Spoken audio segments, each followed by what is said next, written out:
everyone, good morning and welcome to this course on developing apps for touch and mobile devices. So, as you know, mobile devices development field is rapidly enhancing, and a lot of development is going on in this field. So here we have designed a course which focuses on developing apps for such kind of devices which are touch enabled and which are mobile devices. Now I'll first take you through an introduction to the course. Now what is the rationale behind this course? So as you know, mobile design is a field that is changing rapidly and unexpectedly. And the apps are becoming more and more popular. Now why are the apps gaining so much of popularity? Any one of you who would like to say something about this?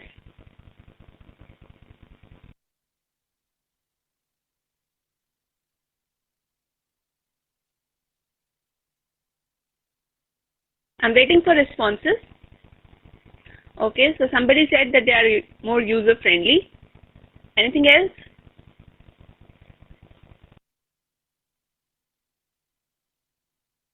Now, why are they more user-friendly than desktop apps or web apps?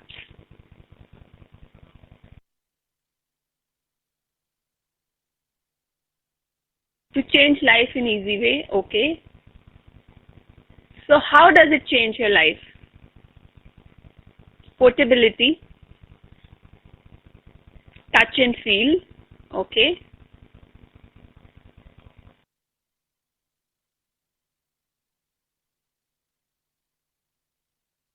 Okay.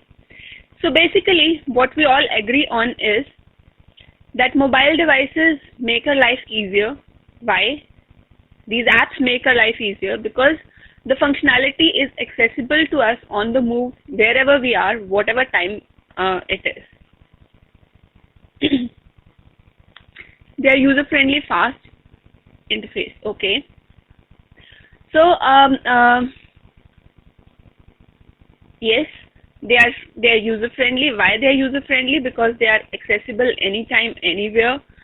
They provide bite-sized functionality. So unlike other applications that we use, which provide a detailed, full-fledged functionality, these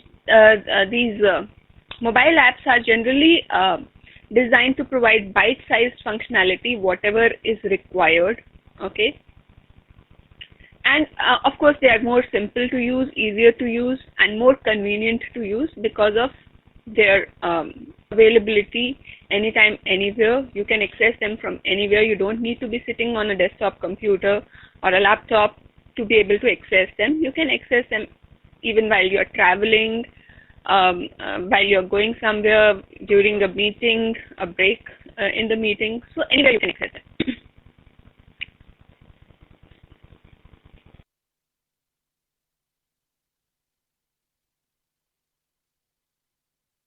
So now, though mobile device development field and developing apps for mobile devices is a rapidly growing field, and a lot of development is going on in this, but there are a lot of challenges that are involved in the development of these kind of apps. Can you put up your hands and share what are the challenges that you feel are there while developing apps for touch and mobile devices?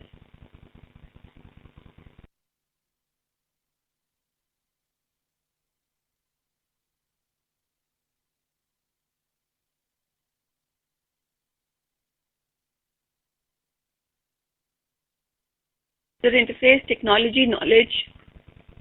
I would want a little detailed answer if you can.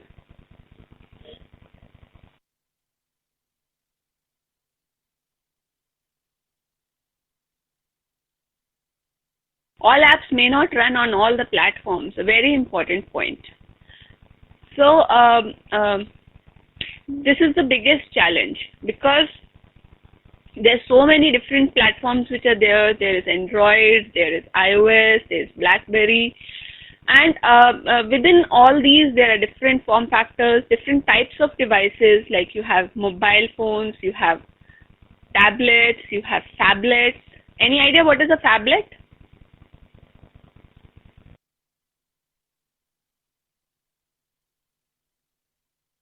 Yeah, what's a phablet?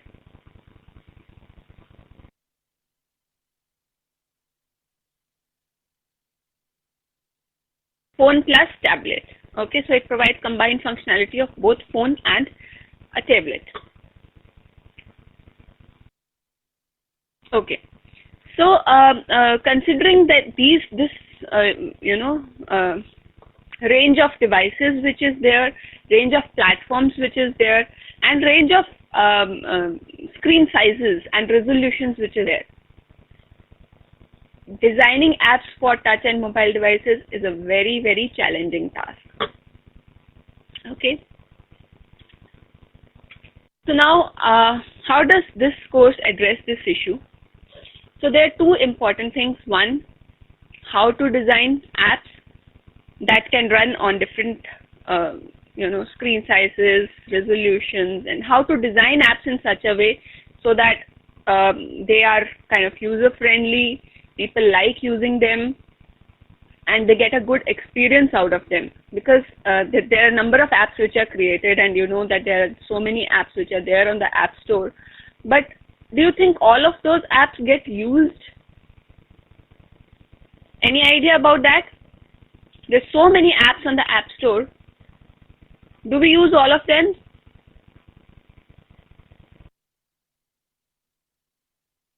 No. Why don't we use all of them? Or are there some apps which are used, which are very popular, and there are some apps which are not so popular? So what is the factor that distinguishes those apps?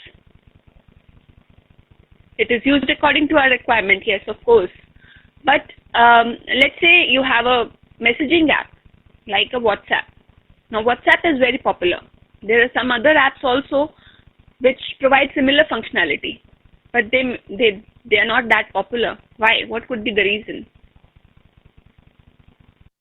So somebody said UI may be good, okay, but is UI everything? Okay, they are slow, always high, okay, resource requirement. Anything else?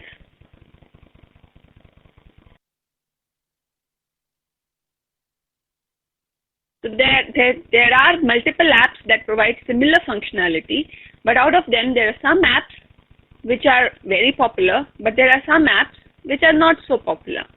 The reason being, somebody said it's user interface.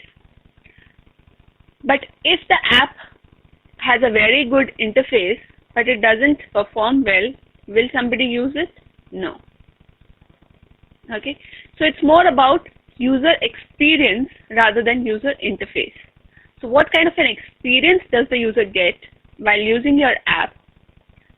Whether he finds the right functionality at the right place or not, whether the app is quick to respond or not, whether it is, of course, user interface is also plays an important part, whether it is good to look at or not. But only the look part is not sufficient, okay? So there's a feel part to it, or there's an experience part to it, which is more important than the visibility of the app, okay? So this course addresses this issue by explaining what are the considerations that you need to keep in mind while designing your apps, designing the user interface of your apps, so that you design it in a manner that provides a good experience to the user. And the other factor that it tackles is, the other factor is that there are so many different platforms for which you need to develop the apps. So and there are multiple technologies which are required to develop apps for all these different platforms. So if I want to create an app and I want people to use it, Now there are so many different platforms which people are using. Some people are using iOS, Apple phones.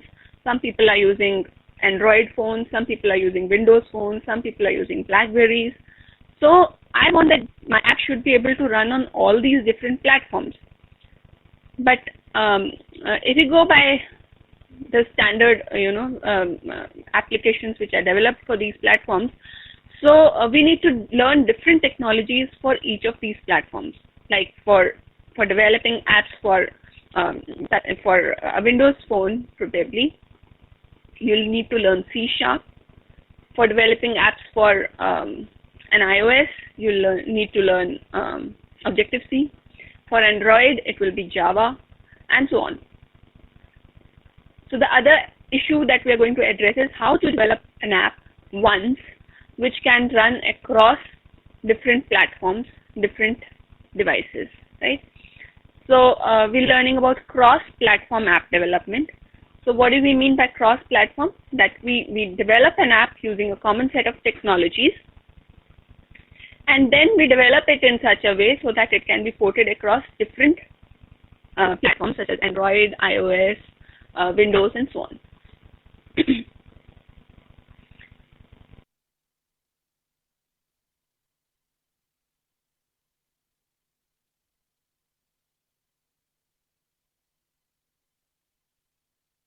Okay. So that's the rationale behind this course. Now the objectives that we'll be covering in this course are, we'll be learning how to plan apps for touch and mobile devices, how to design wireframes and UI for touch and mobile devices.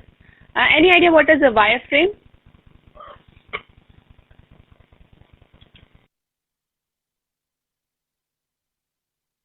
What's a wireframe?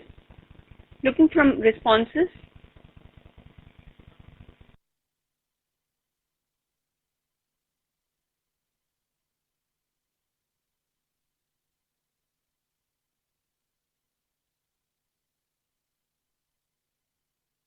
If you don't have an idea what wireframe is, just type no idea so that I might know.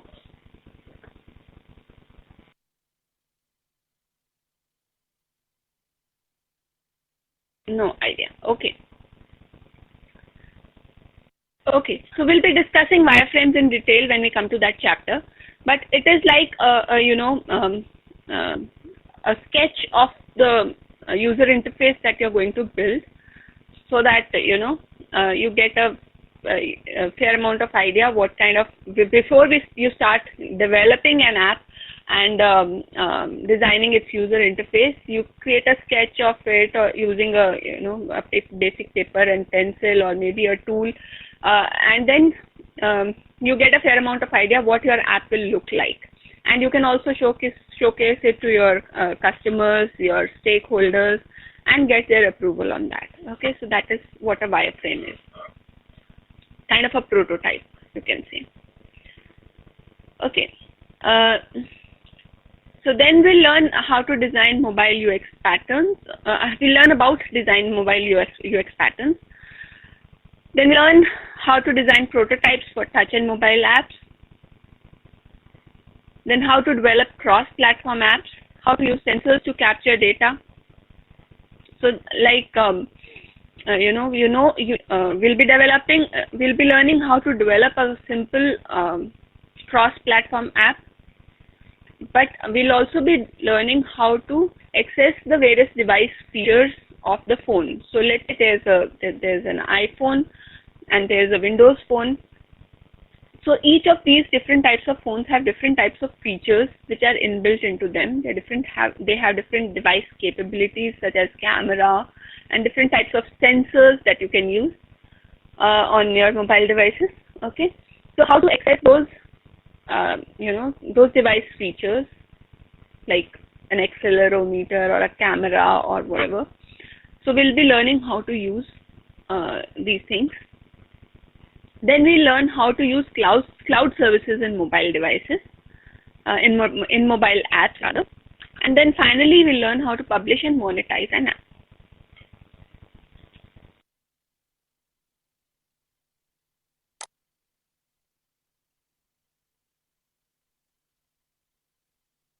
So entry profile for this course is anybody who knows HTML5, JavaScript, CSS, and of course exit profile would be quite clear to you. So you'll be able to build rich mobile experiences for touch and mobile devices. You'll be able to develop cross-platform apps that target multiple platforms, and then you'll be able to develop apps that use sensors, device features, and cloud services. And finally, you'll be able to monetize and publish your apps.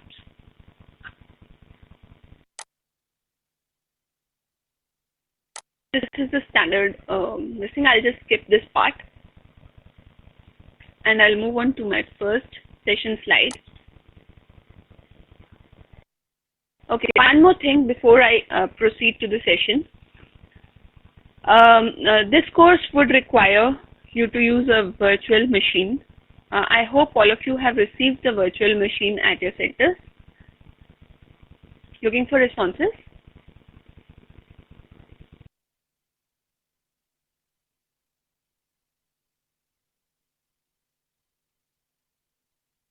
Okay, so there are few who have still not received. Go down so that I can check. But I got a confirmation that all centers have received the virtual machine.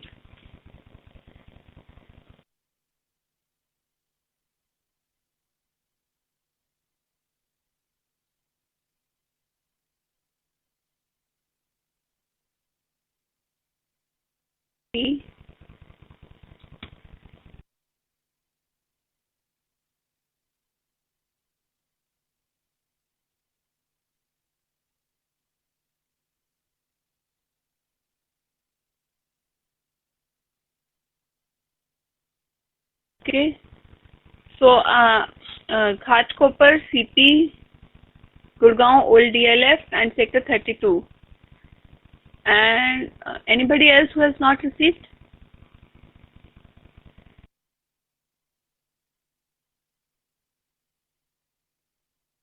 Okay, so I'll just check why it has not received you during the break.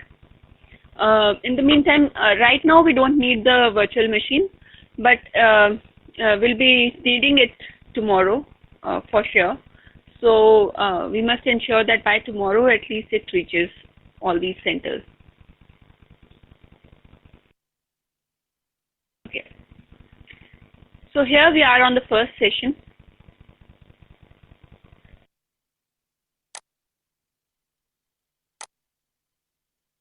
So in this session, we'll learn to identify the fundamentals of app design, and we'll learn how to plan the UX of a mobile app. I don't think I'll be able to show you an animation here, but you have your TIRMs available with you, I hope. Please raise your hand. Have you received the TIRM?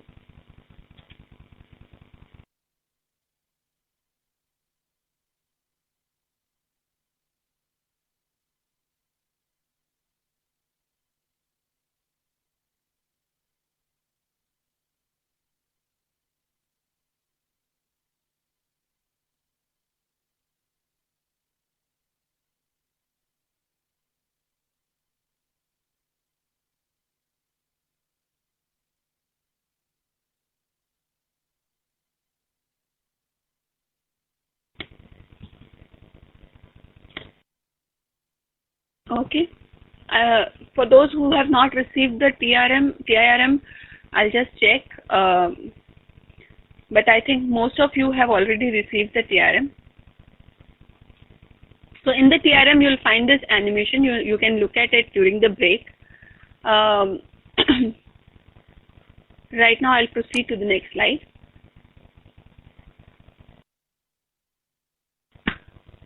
Okay.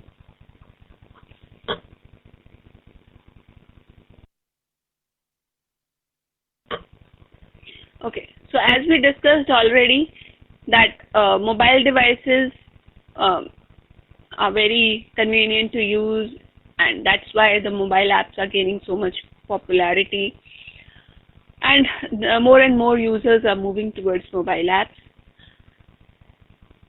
And the commonly used mobile devices that we have are smartphones, tablets, and phablets.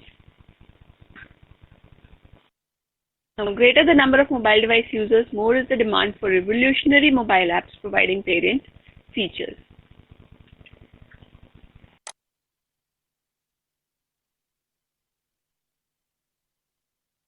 So what all do we do with a mobile device?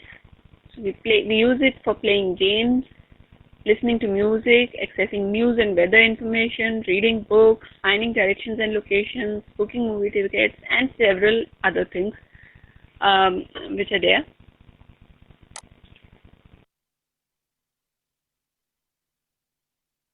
Now, what is a mobile app? A mobile app is a software program that runs on mobile devices. Some commonly used mobile apps are messaging apps such as WhatsApp, gaming apps such as Temple Run and Angry Birds, social networking apps such as Facebook and Twitter, and there are many, many more.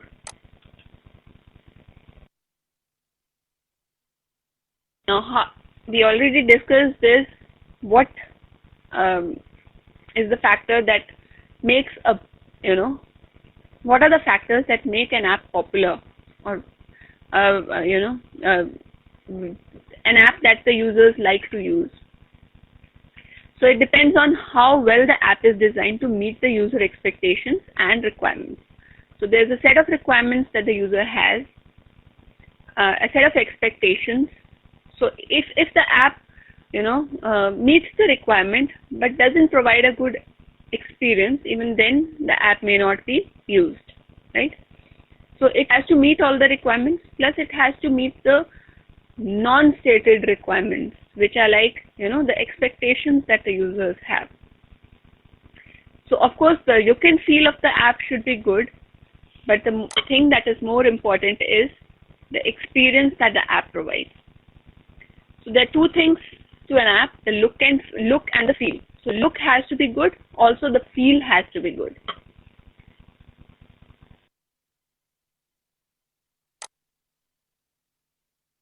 Now, what is user experience? User experience is the experience that an app is able to render when a user interacts with the app using UI elements. So the user experience should be, an app should be able to engage the users in every possible way. So they should be able to keep the attention of the user.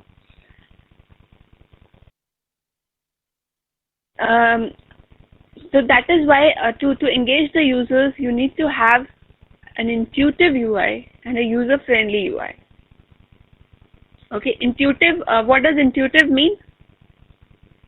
Responses. What do you mean by intuitive?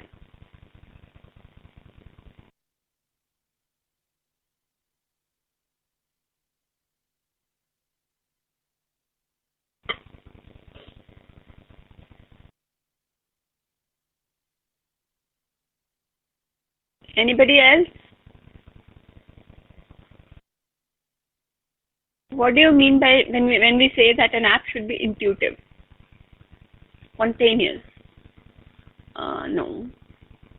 Anything else? That comes from intuition. Okay. So that means you should not be required to train the user on how to use the app. It should be intuitive. That is, it comes with intuition. So anybody who uses the app should be able to use it without getting any training on how to use the app. So that is what intuitive means, right? But we already discussed that user experience is very important. But designing a good user experience is a difficult task because of several reasons, such as hardware limitations and technical constraints. So for example, mobile devices have a very small screen. So designing a good user interface on a mobile device is quite a difficult task because the screen size is so small. You have so many components to place, a lot of information that you want to show on the screen. So it's a challenge how to place them in such a manner so that the user gets a good experience out of it, is able to use the app in a convenient manner and in an effective manner. Then mobile devices also have, some technical constraints like low memory capacity and all. So again, your app should not be such that it uses so much of memory that the app becomes irresponsive or it doesn't provide a good speed to the user. So we need to consider all these factors while developing an app. So what are the factors that might affect the mobile UX of an app? The mobile operating system. One factor is the mobile operating system. So which operating system are you using?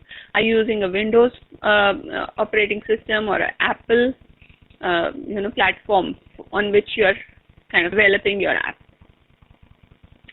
Then what is the type of device? Like, is it a smartphone or is it a tablet or is it a phablet? So what kind of device are you using? Then the screen size. So there are so many different screen sizes, diverse range of screen sizes, even in the same platform. So even a Windows phone could come in different 20 different sizes, and an Android phone could come in different sizes. So there's so many different factors to be considered. And then to add on to it, you have tablets, which again have different screen sizes. So it is a humongous task to design, an app in such a way so that it works on all of these different form factors, different screen sizes.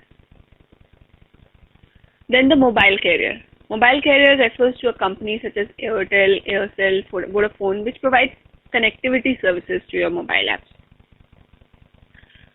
So this is also an important factor that plays an important role in the ultimate mobile user experience.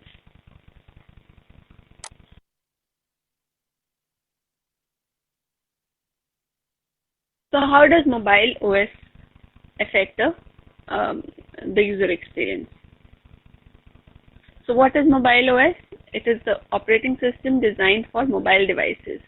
So some examples of mobile OS are iOS, Android, Windows, BlackBerry. Then like the desktop OS, mobile OS also provides a unique set of features and interaction styles.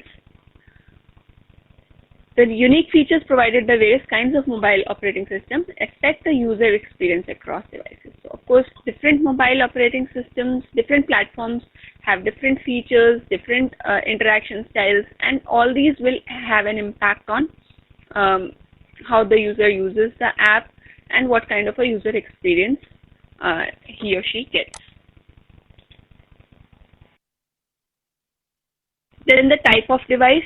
So as we discussed, we have smartphones, tablets, which have different, capabilities. Each type of device provides a different set of features to users, so thereby making the mobile UX different for mobile user experience different for different types of devices. So differences could be in screen size, it could be in hardware specification, software specification, and the way in which the devices are used. For example, when you're using a phone, you'll typically hold it with just one hand and then use it. But when you're using a tablet, you will be holding it with both hands like this and then using it. So the placement of the screen elements will vary depending upon what kind of device you're using. If you're using a tablet, you'll be holding it like this. So the placement of screen elements has to be done in such a way so that things are reachable easily from your the fingers that the thumbs that you have.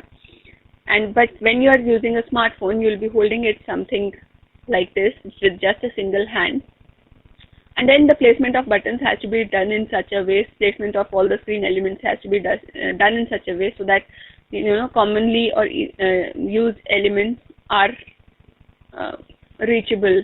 easily reachable with your hand.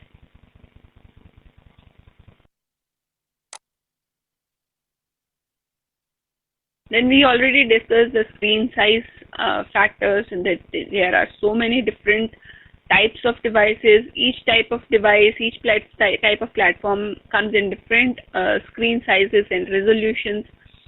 So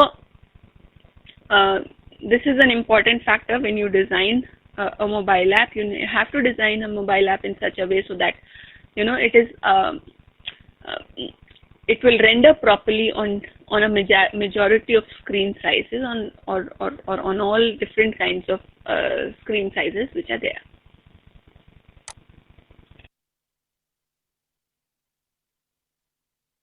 Then mobile carrier, as we discussed.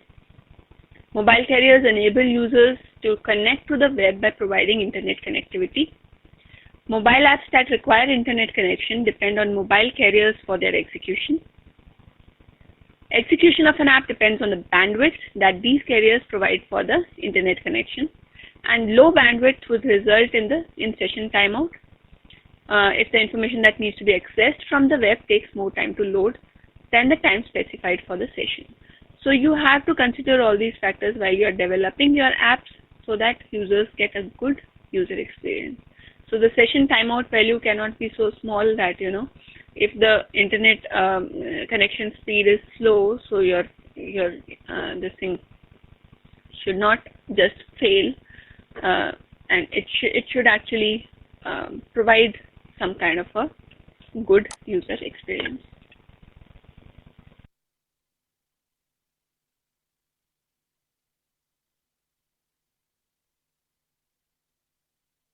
So now, what are the mobile specific considerations that you need to keep into mind while designing the mobile user experience? So first is performance, which refers to how responsive your app is. Then is dimensions, which refers to the range of mobile device screen sizes. And third is behavior, which refers to the ways of interacting with mobile devices, such as whether you interact through a touch or a swipe or a flip. So what kind of interaction style do you use to interact with your mobile device? Now we'll discuss all these three in detail. So first of all, let us take up performance.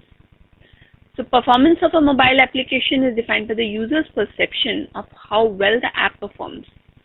For example, how quickly does the app start, how responsive the app is, how well it uses the memory of the device, how efficiently it uses the power of the device.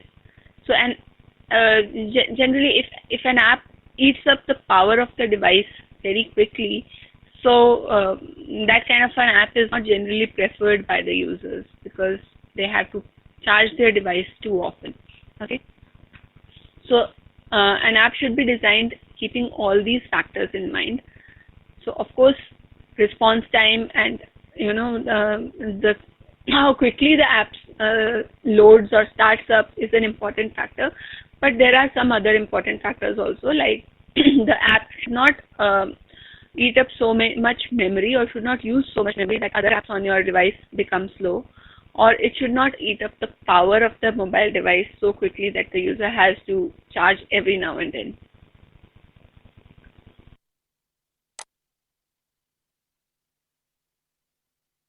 Now, what are the factors that affect the performance of an app?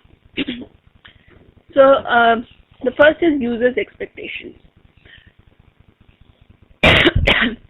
So now, users expect mobile devices to respond immediately, respond quickly. Why? Because they generally use mobile devices while they are moving, traveling, doing certain other things along. So they want them to be quick so that they can, achieve whatever they want to achieve through that mobile app quickly. Then startup time. So startup time again is a very important factor. How much time the app takes to start up for the first time. Okay.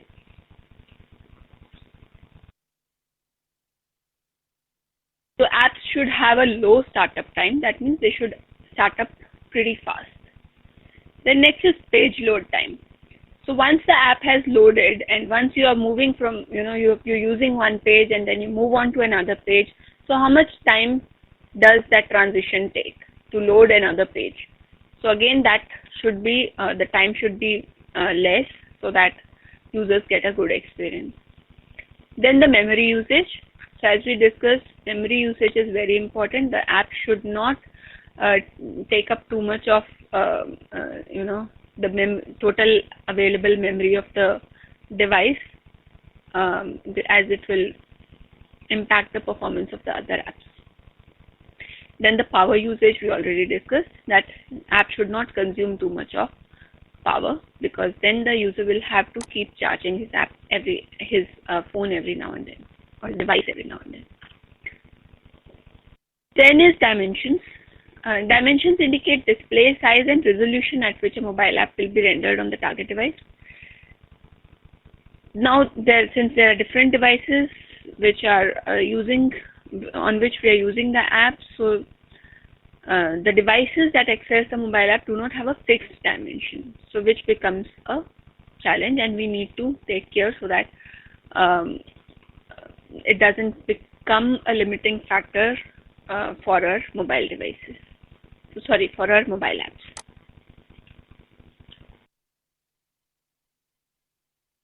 Now, the average lifespan of a mobile device is about 18 months. Manufacturers of mobile devices keep on releasing mobile devices with new features, higher configurations, and diverse dimensions to attract more and more mobile users. So, the UX designers need to create a layout that changes according to the device's current resolution and orientation. Have you heard about responsive design? Any of you?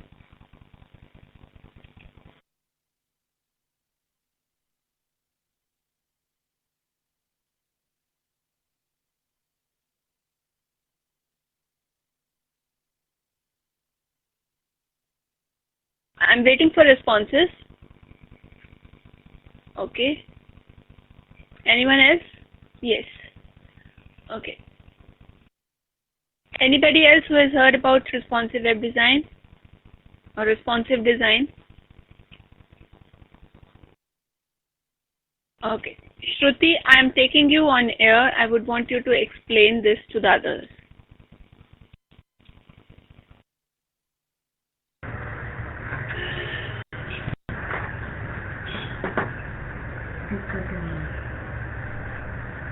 Shruti, we can't see you. Yeah.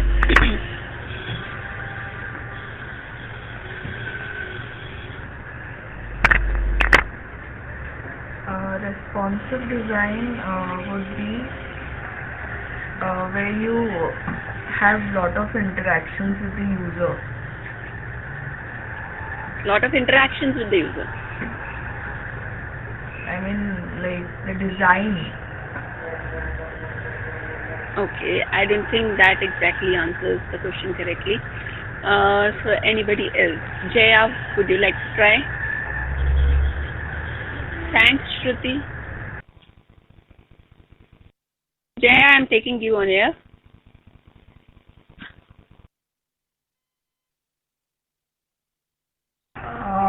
Hello, ma'am. Hello.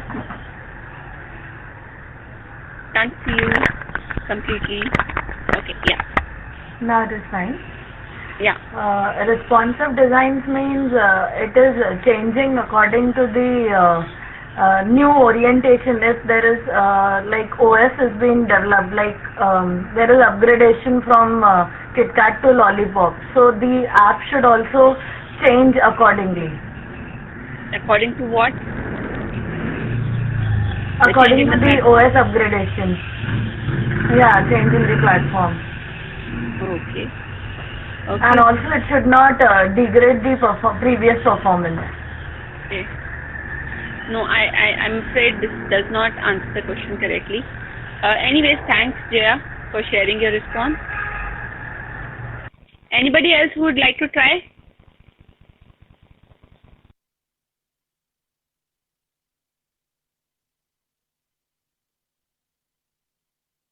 Okay.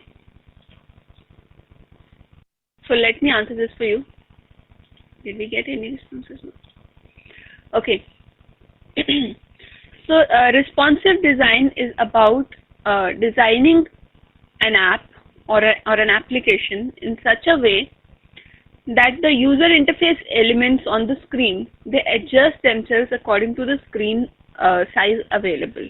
Okay, so you must have seen that if you access a particular app from a desktop, or if you access an app from a mobile or a website, for example. So if there's a website, you open it on a desktop, and then you open it on a mobile device. At times you feel that you see that the look and feel of the app is a little different. The elements on the screen have been readjusted to look better on a mobile device. Have you ever observed any such thing? Waiting for responses.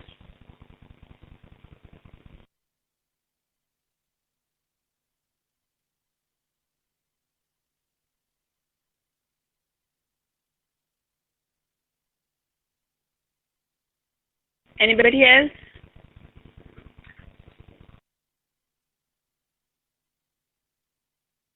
Okay. So you have seen that the user interface of an application changes when you access it from a desktop screen or a mobile screen, or when you access it from a mobile device. But this is not true for all web applications. It is true for some applications which are kind of modern web applications, right? So modern web applications, what do? They are designed in such a way that they can adjust themselves according to the screen size on which they are being accessed. So let's say if on a tablet the user interface will appear like this, that you have one element, maybe an image on the left side and a form on the right side, but when you access it on a mobile phone, probably you see that the image appears first on at the top, and the form has moved under the image rather than displaying it side by side. It arranges it so that it looks better on a mobile screen. Yeah, so it is basically for optimal viewing as per device screen size. Right.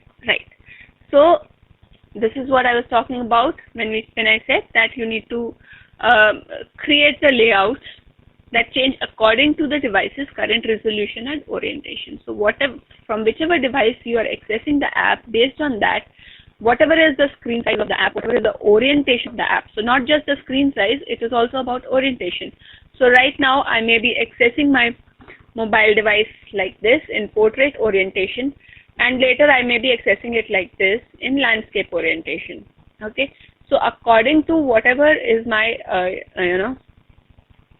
screen size, or whatever is the orientation of my device, the user interface elements on the screen should change themselves, should readjust themselves so that they appear good on that particular form factor or that particular resolution or orientation, right?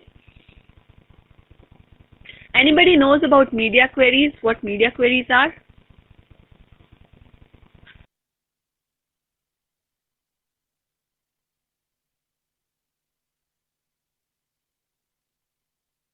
What are media queries? No. Okay. I hope all of you have learned CSS. Yes or no?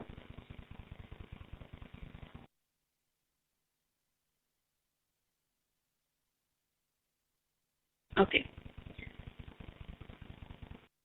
So when you use CSS for styling an app, so there's a concept of media queries in CSS, which allows you to apply specific styling on different screen sizes and resolutions, and maybe even layouts like portrait or the orientation. So based on the orientation, based on the screen size, you can apply different styling using a CSS file, using media queries in a CSS file. Okay. I'll try to show you an example if I have it here. Yeah, I have an example here. So here what we have is, so this is something that we will actually write. This code is something that we will actually write in a CSS file. So what does it say? @media only screen and max width 480 pixels. So what does this specify? That this kind of styling, whatever appears within this opening bracket and this closing bracket, it will apply only to devices with a maximum width of 480 pixels. Is this clear? And within this opening bracket and this closing bracket, we will have a set of your normal CSS that you have. So let's say a body tag, whatever styling you need to apply to a body tag or H1 tag, H2 tag. So the way you normally apply CSS, apply styling in a CSS file, so everything will appear within these brackets. And this @media only screen, this thing will tell the browser or the whatever is the renderer that this styling should be applied only to those devices which have a maximum width of 480 pixels. So I am looking for responses on whether this is clear to you or not.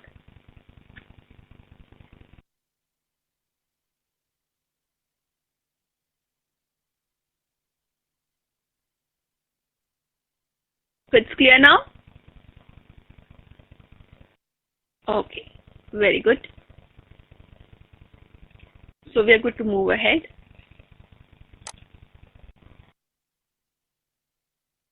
Okay, so the last factor that we discussed on a previous slide was behavior. So behavior means the primary ways through which a user interacts with an app. Okay, so what are the primary ways?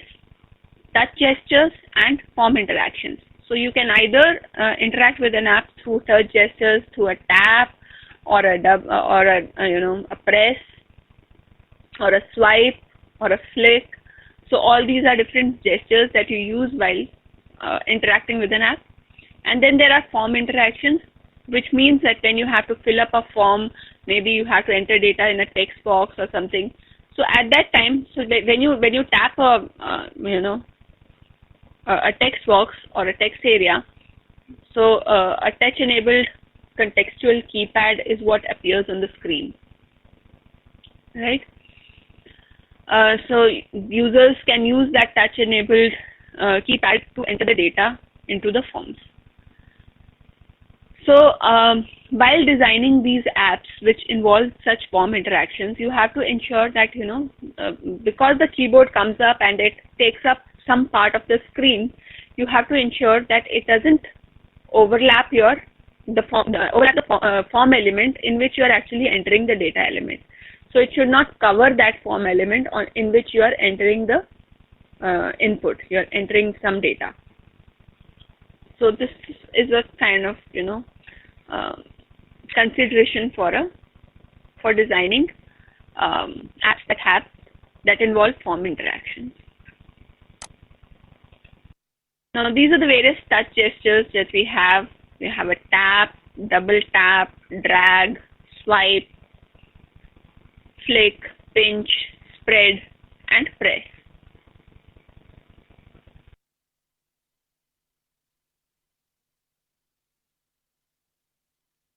I hope all of you are familiar with these gestures.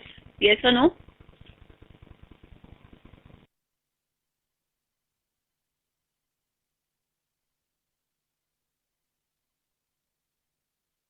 Okay.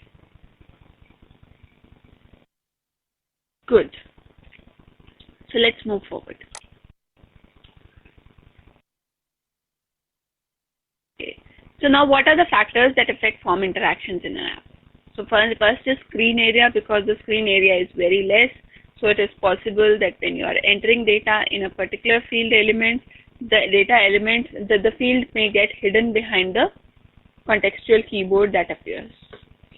Then there can be different types of keypads. So are you aware that there are different types of keypads? Looking for responses? Do we have different kinds of keypads? or do we have only one kind of a keypad? Okay. So what are the different types of keypads that we have?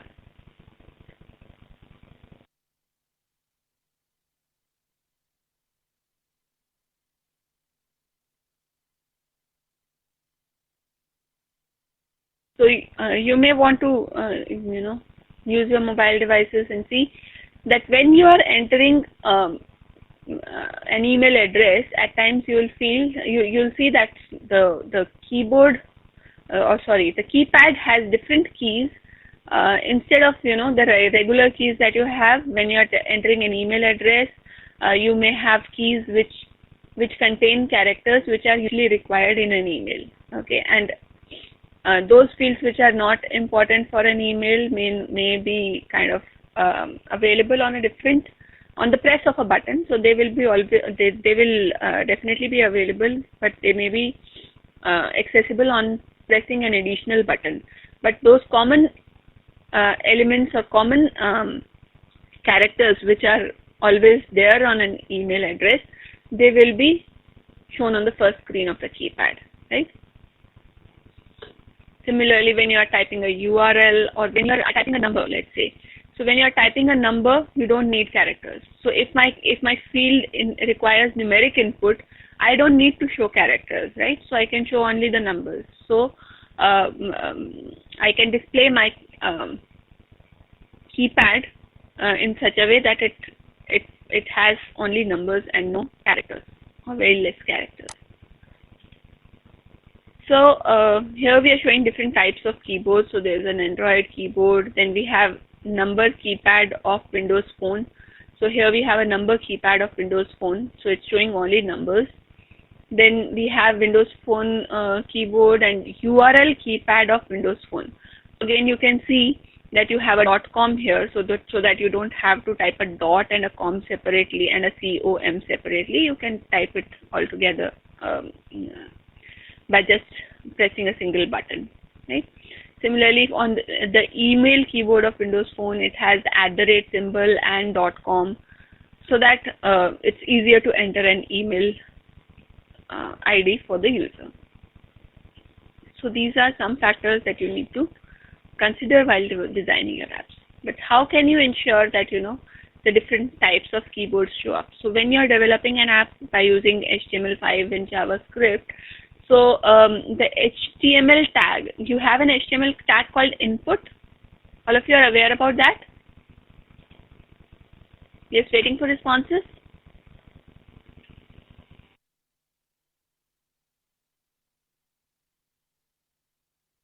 So I have to create a text box in my app, and for that I can use input type, right? The input tag. And what is the type that we use with it? Input type equal to text, right? So input type equal to text will give me the normal keyboard. But in HTML5 we can also write input type equal to email. So in that case, the keyboard that it will show will be that kind of a keyboard which will have those additional characters which are required for entering an email address, right? And if I say input type equal to number, then it will show me an email address, a keypad which will have numbers. So that way, you can take care of these small issues while designing your app so that it gives a good experience to the learner. So if I have to enter only numbers, my keypad should show me only numbers. Why should it show other characters or alphabets? It should show only numbers which I need to enter in that particular field. Okay. Moving on to the next slide. Which one of the following mobile specific considerations focuses on improving the responsiveness of an app? Okay, answer is quite visible, so there's no point asking you about it, right? Okay. Now designing multi-device experiences. So nowadays people are using multiple devices like televisions, tablets, smartphones, laptops, tablets, washing machines, smart watches. So all these different kinds of devices are being used. Now, at times, some of these devices are used at home, some while they are on the move, but there are multiple devices that the people are using. Now,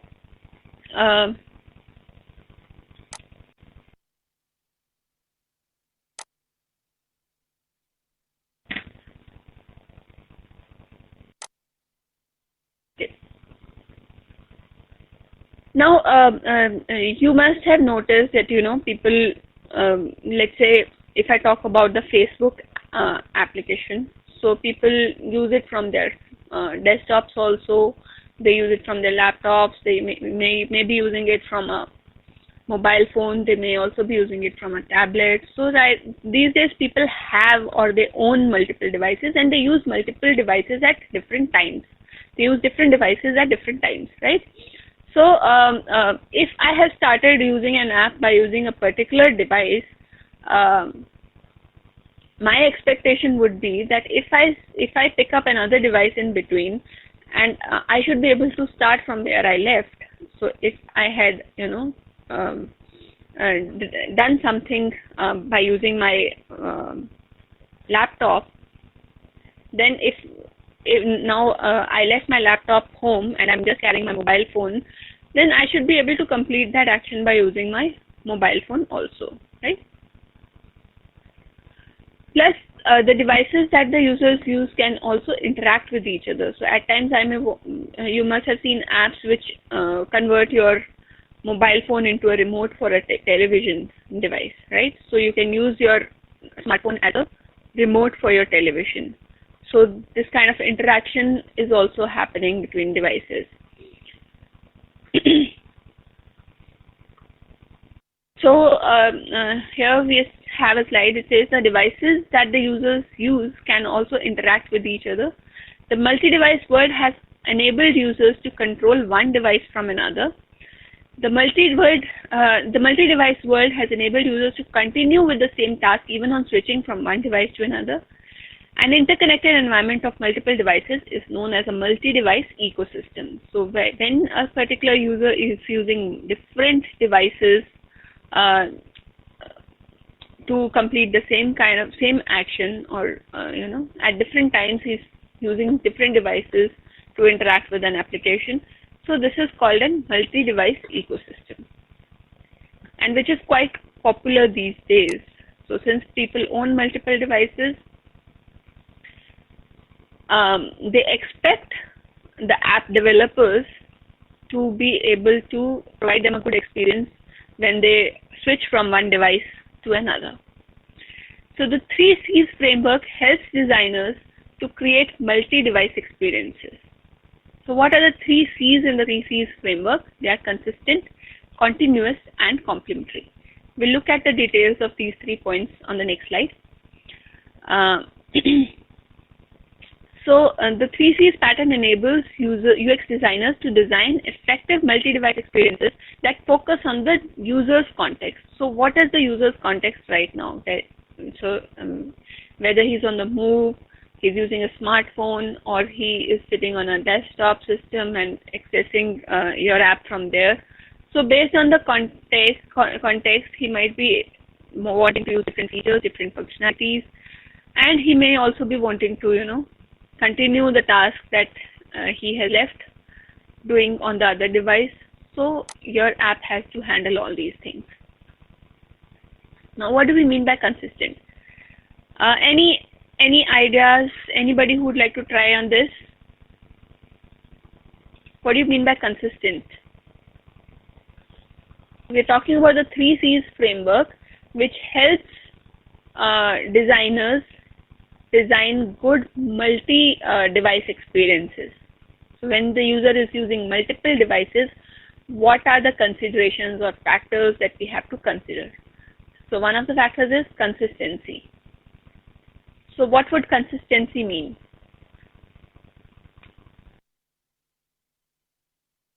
The UI should look consistent on all the devices. Yes, very good.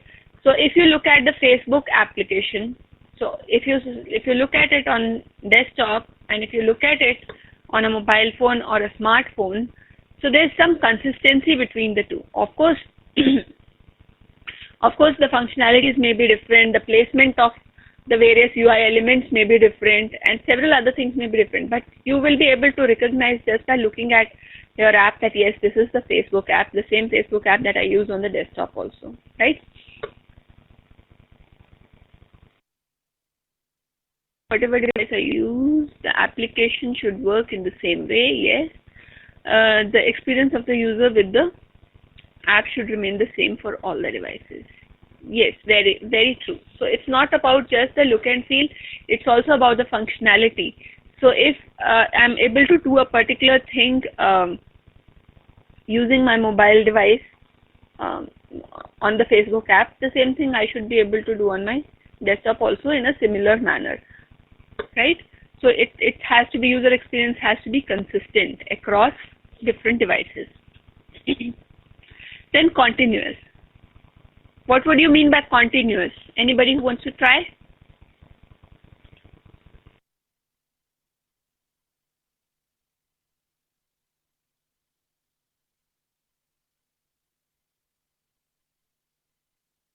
I'm waiting for responses.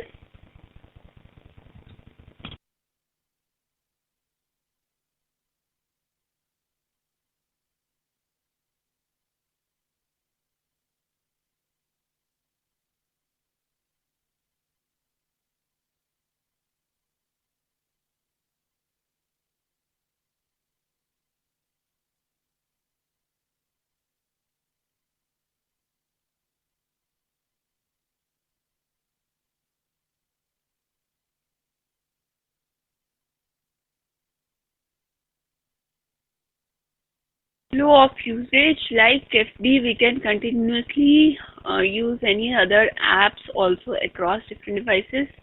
When we play games, the level in which I left in my last device, from there I should be able to continue. Yes, very good example. So if you're playing an app, so generally gaming apps, they will be available for different types of devices. They will be available for phones and your tablets, phablets, and all those other different devices.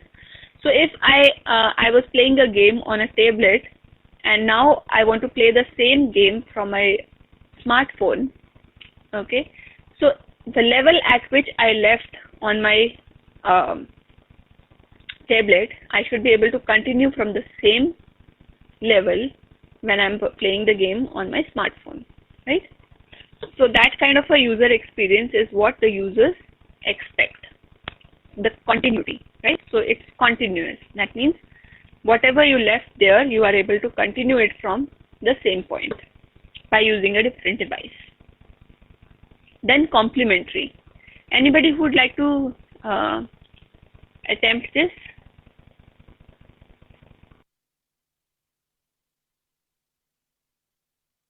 Okay, there's one more very good example. One more very good example from Mahalakshmi. She says the mails which we read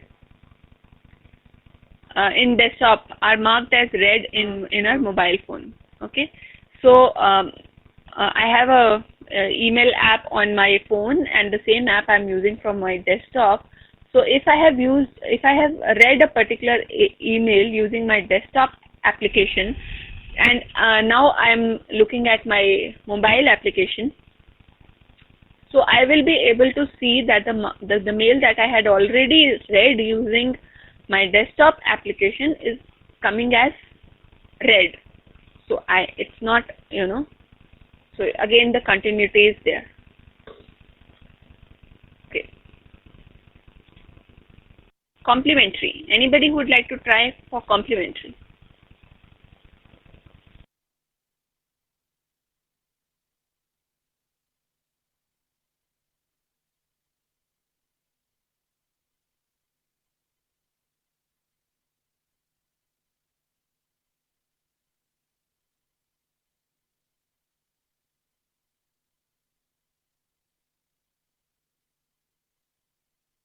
portability. Okay.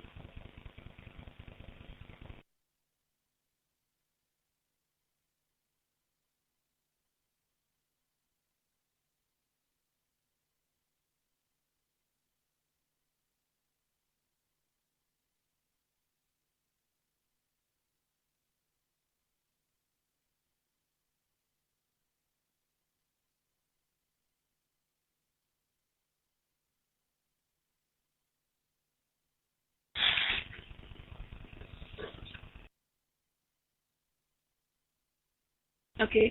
So complementary means that the devices should be able to collaborate with each other. They should be able to connect with each other to achieve a particular task.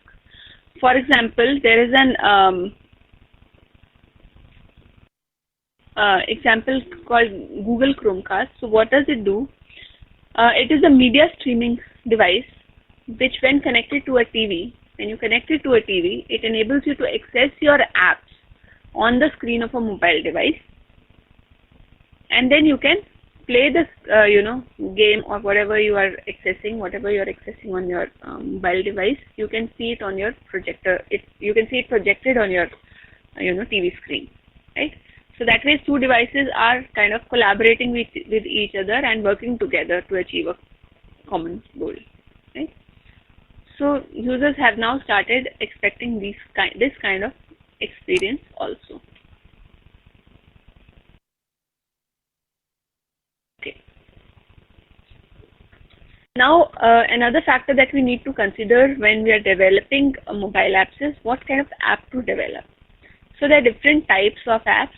You have native apps, web apps, and hybrid apps. Anybody knows what are native apps?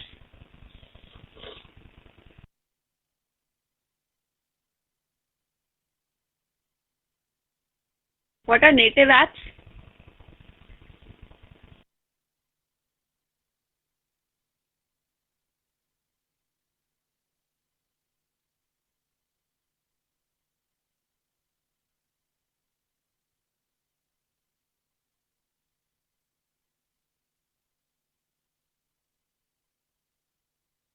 Okay. So I have a response which says which are designed for specific operating systems. The app will run on specific platform only. App can be used for iOS or Android. Okay. Apps are designed for the specific OS and can be installed on that OS only. Okay. Will work on the same resolution. Okay. Yes, most of you have given the right answer, which is that a native app is an app which is designed for a particular operating system or a particular platform. Like if it is designed for an Android operating system, it will run only on an Android device. If it is designed for an iOS, it will run only on an iOS. If it is designed for a BlackBerry, it will run only on a BlackBerry, right? And these apps can access and use the various features such as camera and GPS provided by the target platform.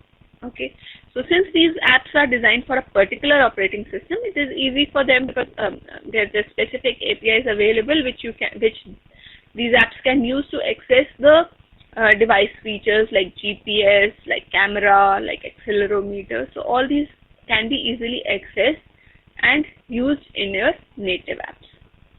Now, what about web apps? What are web applications? Waiting for responses.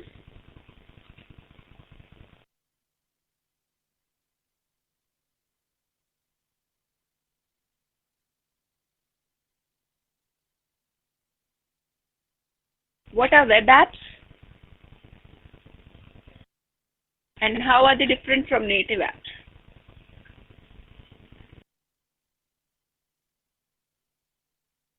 Somebody says web apps are only for desktop. Okay, that runs on device's browser. Very good. That requires internet connectivity. Very good. Okay, so there are certain apps which you develop considering that they will be run on the browser, on the device browser, and they will require internet connectivity. So all the major processing storage happens on the server side, and you just use a browser to open that particular app and access it, right? So the app is not installed on your device. It is something that you access over the web. Okay, this kind of app will work on all kinds of devices because the only thing that you need to run this app is a web browser, right? So here we are talking about web apps. So we're saying web apps are websites that execute in the device's browser, connect to the users to specific URLs designated to each web page, developed using HTML5, require internet connectivity to work, right? So these are the web apps. Now what are hybrid apps? Anybody who knows about hybrid apps?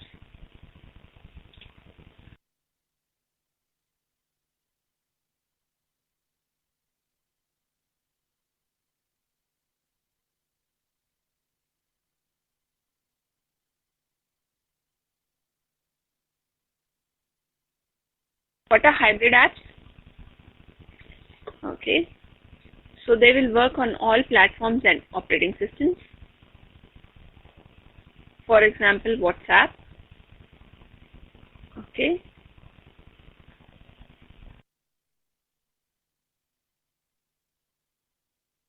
So I'm not sure whether WhatsApp is developed as a hybrid app or a native app. For both desktop and mobile apps which access the resources of phone and websites. Okay. So hybrid app is basically a combination of native apps and web apps.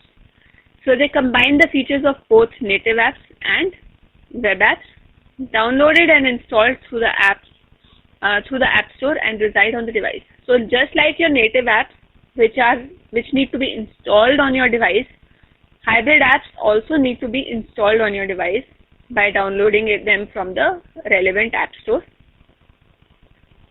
Now these apps, like your web apps, they are developed using HTML5 and can execute across multiple platforms. So in a way, they are kind of combining the features of both native apps and web apps, because like native apps, they need to be installed on your operating system, downloaded from the App Store and then installed on your operating system. But just like web apps, they are developed using HTML5 and they can execute across multiple platforms. They can execute across, Android, iOS, BlackBerry, and so on. Now we'll learn more about how we build, hybrid apps later in this course, because this course is mainly about that particular, challenge of developing Android apps. So as I discussed during the introduction, that one thing that we'll be learning is how to design a good user experience for mobile apps, so that they provide the desired functionality and the desired experience to the user. And the second factor was how to design apps in such a way so that one app can work across different platforms. Because if we develop native apps, so then we have to develop them separately for different platforms. So once I will develop it for Android, then the same process I'll follow, and then I'll develop the app using a different set of technologies for Windows Phone or iOS or things like that. Okay, but hybrid apps, we can just develop them once and then we can port them across any kind of device.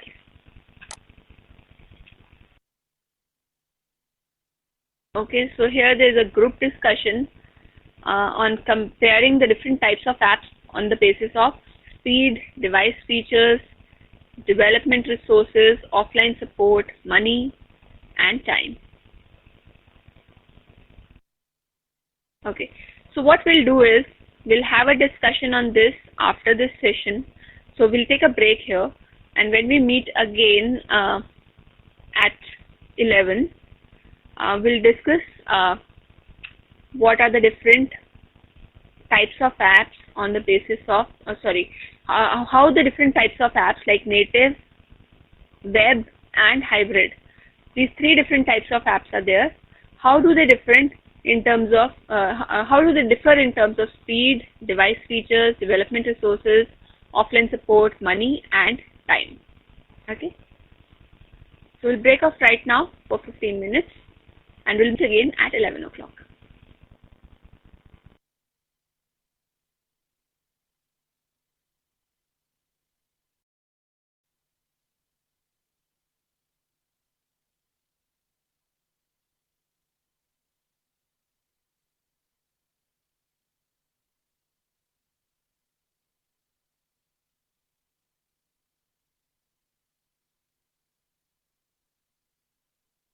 Hello everyone, welcome back. So I hope all of you have gone through the problem statement and come up with some points regarding the differences. So let us talk about speed first. I would want responses from you on how the different types of apps, that is native apps, hybrid apps and web apps, how are they different from each other in terms of speed?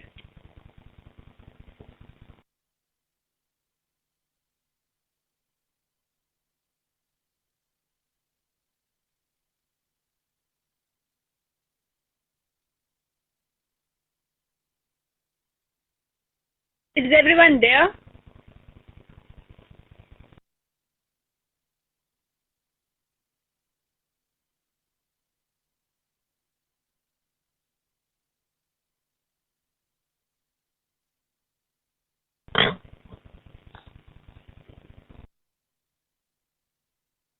Okay, I have received only one response from Swati.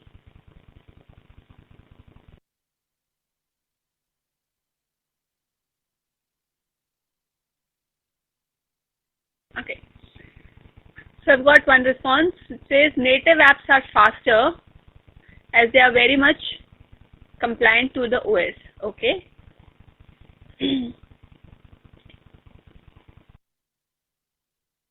Native apps are faster than the others.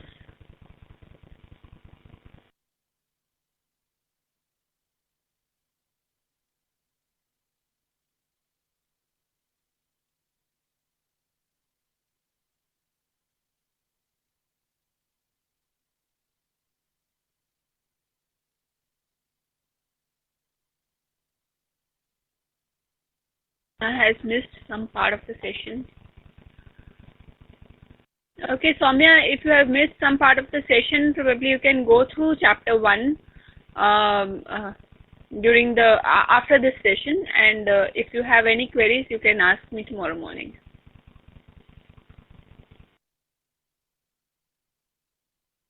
Okay, so any other responses on the differences between native, web and hybrid apps on the basis of their speed?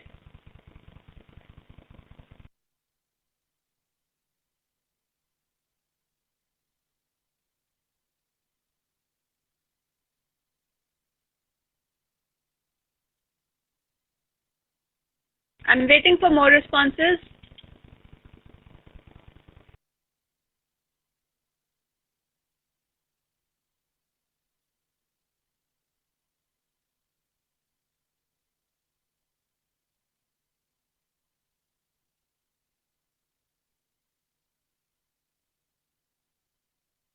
Okay, so Shruti says the app which doesn't use internet will be faster.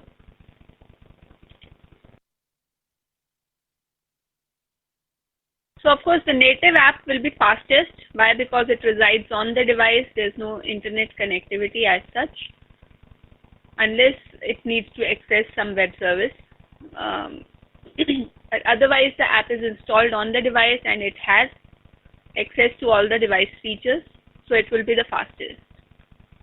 Web app, because it requires internet connectivity, it will be slower, because it needs to connect to the internet in order to work properly, right?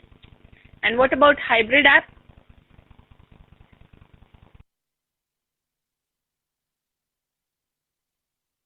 Waiting for the responses. What about hybrid app?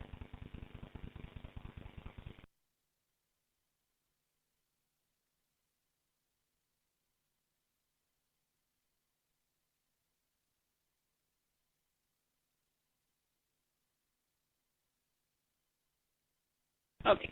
So summary says, Mahalakshmi says, hybrid apps will be faster than web apps, but they will be slower than native apps. Why? Because although they are installed on the device, they are embedded inside a web view, and there are some overheads associated with that, because of which it will be slower as compared to a native app. But of course, as compared to a web app, it will be much faster. Okay. Then what is the second factor? It is device features. So on the basis of device features, how are native apps different from hybrid apps and web apps? What do we mean by device features is basically whether they are able to access the device features such as camera, GPS, accelerometer. So in terms of that, what are the differences?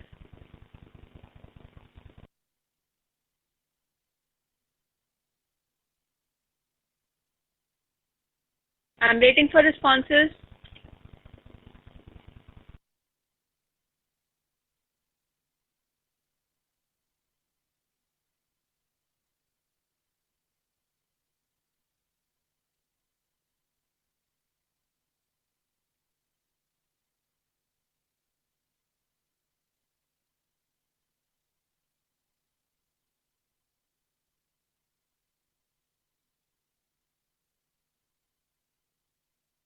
Please respond.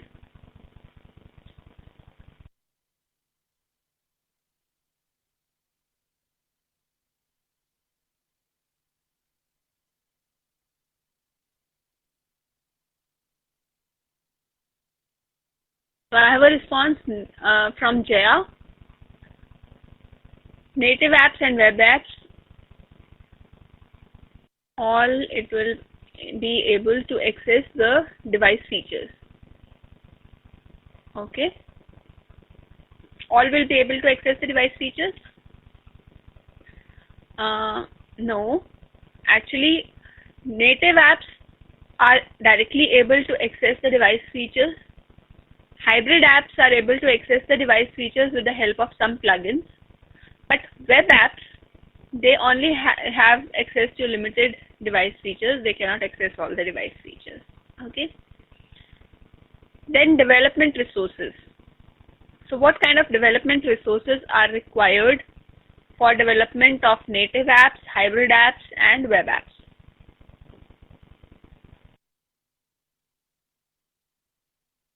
So if we talk about native apps, they require separate development platform for all different types of apps, because native app will run only on a specific platform.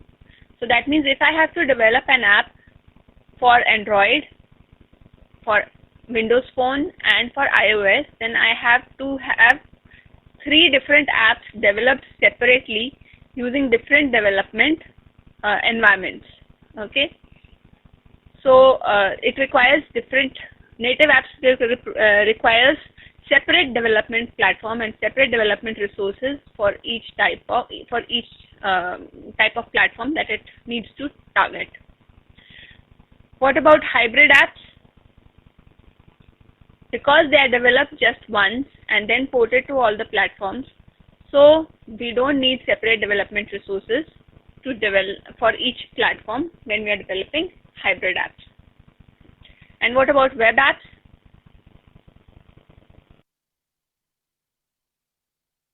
What about web apps? Do we need separate development resources for each platform?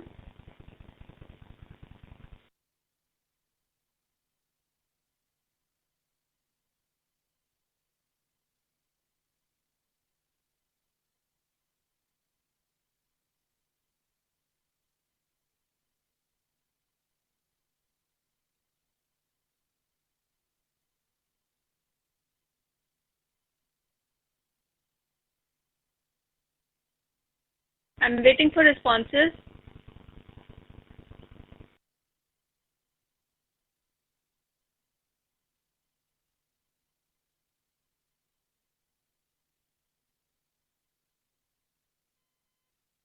Web apps will require what? Swati? What will web apps require?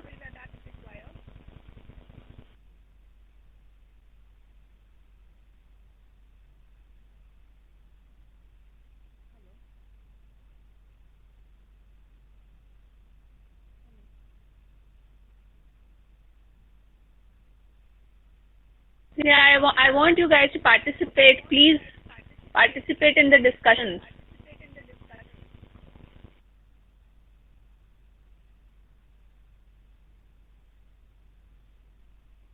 Otherwise, it will be a just one-way monologue.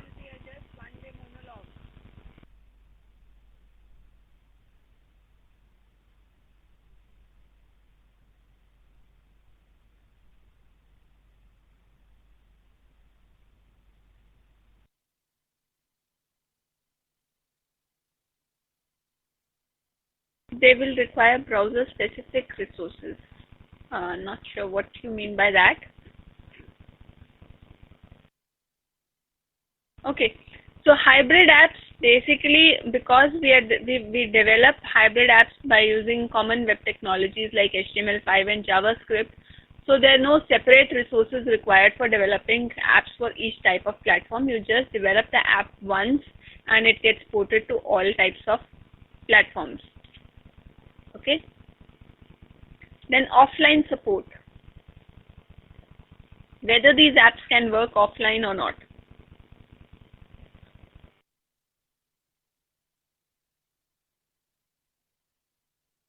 So, as is obvious, web apps will not be able to work offline, but native apps and hybrid apps can work offline provided they don't need to access any web resource, okay, for their functioning.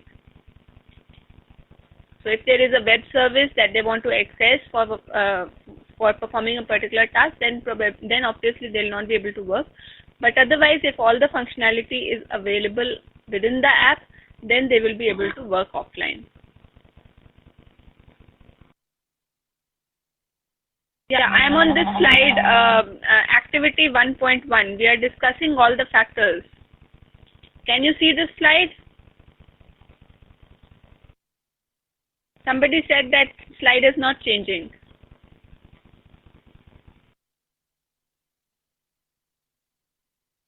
Okay, then the next point is money. So, how expensive is the development of native apps, web apps, and hybrid apps? So, which one do you think will be most expensive to build?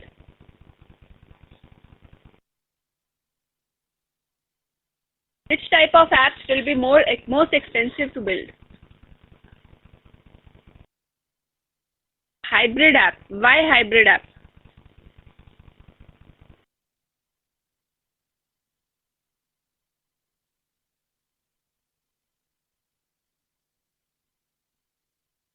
Why do you think hybrid app is the most expensive to build?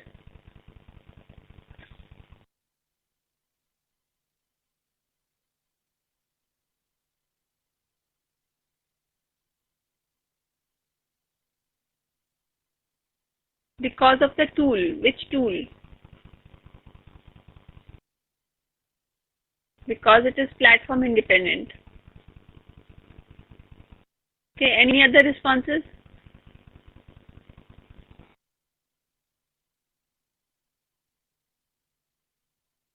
Because it uses both native as well as hybrid as well as web apps. Okay, so joining them bit difficult. Okay, I'm afraid the answers are all wrong. So most expensive to build is native app. The reason being that if you have to develop the app for different platforms, that is Android, iOS, BlackBerry, etc., then you have to develop separate apps for all these platforms. And obviously developing separate apps for the different platforms is going to be more difficult and more time consuming and more expensive than developing a single app which works on all the platforms. So it is actually hybrid app is less expensive because you just need to develop it once and then it can be automatically ported to all the different platforms. So it is actually less expensive to build a hybrid app. native app is the most expensive to build, and of course web app is the least expensive because it can work anywhere. So you just develop it once and you can access it anywhere. In case of hybrid app also the same thing happens, but then if you have to access the specific device features available with a particular platform, then you need to use some plugins to access those device features. So there's a little overhead which gets added. To make that particular app run on different platforms, you need to make certain slight changes in the code for each particular type of app. So there's a slight overhead over there. So that's why it's a little more expensive than developing web apps. Okay, so web apps are the least expensive, native apps are the most expensive, and hybrid apps come in between. Okay. Then the last factor is time.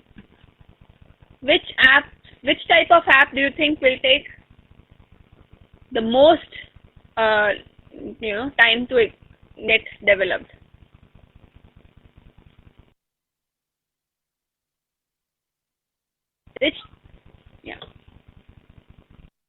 So I have two responses. All of them say native apps. Yes, which is right. So native apps are the most time consuming. They take a lot of time to get developed because we have to develop separate apps for different types of platforms. Okay, and which takes the least time? Which type of app will take the least time to develop?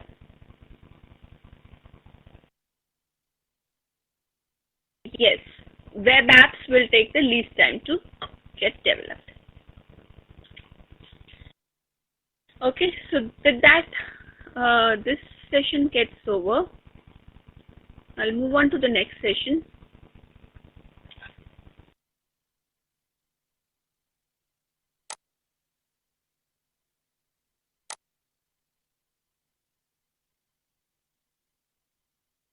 Now, in this session, we'll talk about planning of the UX of a mobile device, how to plan the UX of a mobile app, and then how to create wireframes for mobile apps. Okay, so let us start with it. So first of all, when we start developing an app, what is the first activity that we do? Yes, responses.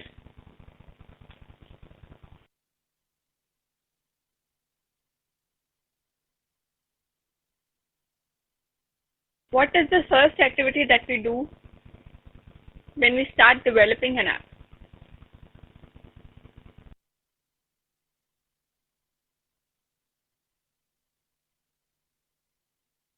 Please respond. I'm waiting for your responses. Specifications, analysis. What else? So you start with the requirements, gathering, analysis of those requirements, and then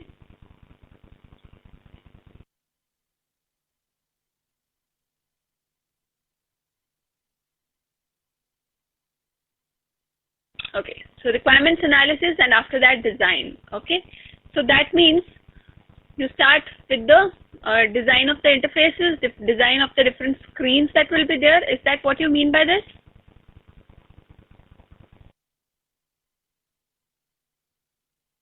Yeah. Soumya, you said requirement analysis and then design. So by design, do you mean the interface of the screens?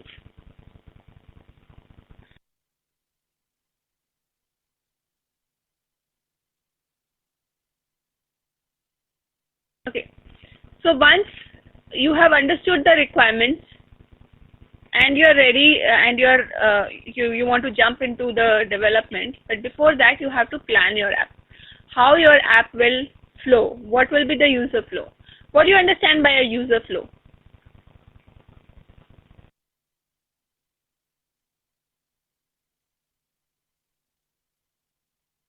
I'll start taking people on air if you're not responding.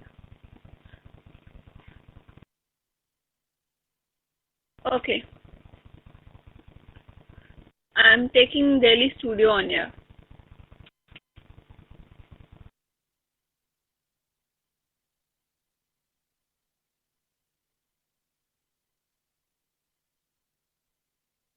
Rally studio हमारा ही है. अच्छा ये हमारा ही है. Okay, sorry.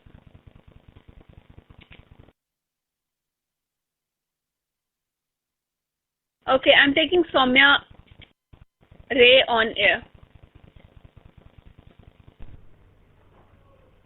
Hello. Hello. Yeah, hi Soumya. Hi. Can't hear you. I can't hear you right now. Hello. Am I audible now? Yeah, now you are audible.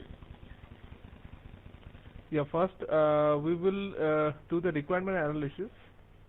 What is the user requirement is first we'll going to identify that. Then we're going to create a layout. The plan means how the flow of the, you can say, the control. That means we're going to have a diagrammatic representation of the entire thing. Okay. So what exactly does the flow mean? In the next phase, a graphical layout. Graphical layout of? Means Can you give me an example of a user flow? Provide. By using a common app such as WhatsApp. Yeah, that means when the user will first needs to add others, okay, or create a group, then he will get an interface to communicate other user friends. Means we'll go get a layout of the pages become one by one, a diagram representation that the app will provide. Okay. So it is basically a sequence of pages that the user needs to access in order to accomplish a particular task. Is that what you want to say? Yes. Okay. Thank you, Soumya. Thank you. Okay. So, what is a user flow? So, let's say I'm using an app called like WhatsApp. So, what I want to use it to send a message. So, what is the user flow for that? So, first of all, I open the app. What do I see? I see a page on which all my contacts are listed. Then I select the contact to whom I want to send a message, and then another screen opens up on which I can type my message, and then when I type the message and click the send button, then the screen gets updated with the new message that I have sent. Okay, so this is basically a user flow. So we have different set of pages and screens designed in our app, and how the user moves from one screen to the other screen, what is the action that he takes on each screen, and what is the result that he sees on the next screen. So all this information is trapped in a user flow. Okay. So before we start developing an app, we should create a user flow which depicts what are the different screens that will be involved in accomplishing a particular task. What will the user see on each screen, and what will the user do on each screen? So this basically represents a user flow.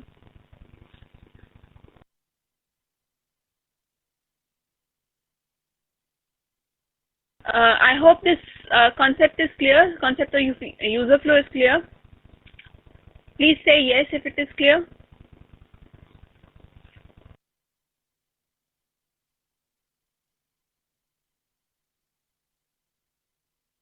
Okay, thank you. Okay. Okay.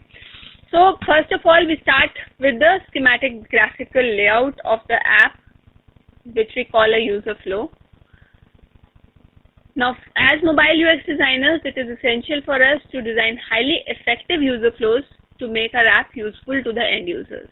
Okay. While designing the user flows, we have to be sure that this is the most effective way of doing this thing.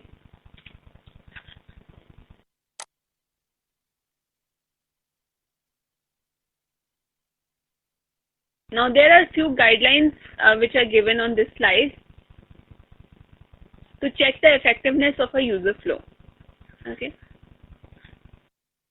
So it says ensure that all the user flows have shortest possible path to allow users to complete their tasks without bouncing back from the app. So if a user flow is too long and requires too many screens, so what will happen? User will go to 1 screen, 2 screen, 3 screen, and then probably he'll feel like, this is never going to get over. Okay, and he may quit it in between, right? So that is why the user flow should not be too long. It should be as short as possible. Ensure that the user flows depict the use of mobile-specific features such as camera.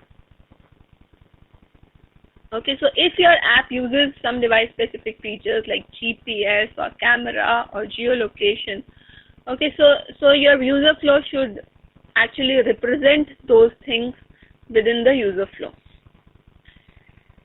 Ensure that the user flows are clear and enable users to complete the required task quickly and easily.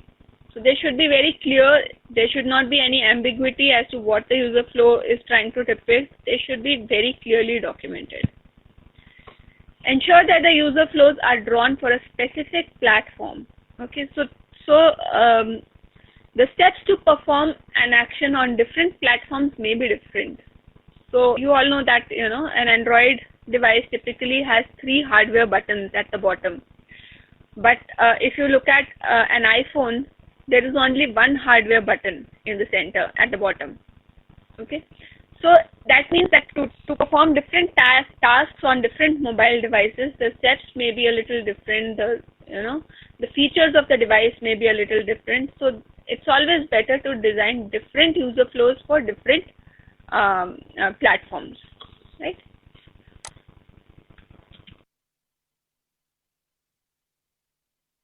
Okay. Now, before we start designing apps for a particular mobile device, it is very important that we understand the targeted mobile device. So let's say if I'm designing an app for iOS, I need to understand the functioning of an iOS device in and out. What kind of user interface elements it supports, what kind of features it supports, and what kind of features it doesn't support, right? Similarly, if I have to design an app for the Android platform, I need to know the platform inside out. And what's the best way of, understanding a platform? Best way is to get hold of a device and start using it, right? So here in this session, we are going to list some of the main features of iOS, Android, Windows Phone devices. But in case you have to develop an app for a particular platform, it's always advisable to get hold of that kind of a device.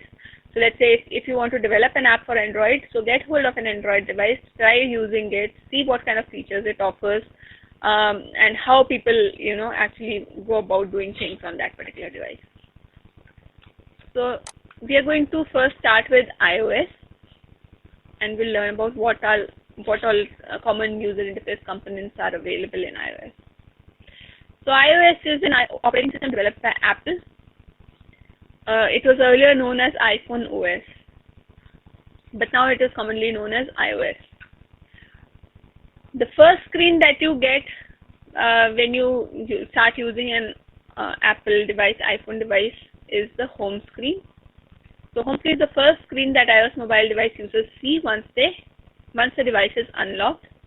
The home screen consists of various icons that are used to launch various apps. So as is common in most mobile operating systems, so on the home screen we get a list of apps that list of icons that we can tap to launch a particular app. The bottom portion of the screen is used to launch all the primary applications and the phone dialer. So here we have at the bottom, we have all the primary applications, that is the core applications of any mobile phone, that is messaging and phone call and all those things. The iOS device contains a single hardware button known as the home button.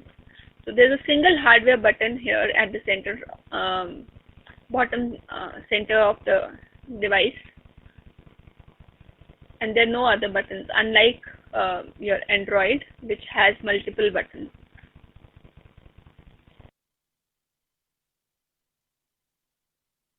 This button is used for multiple purposes, such as displaying the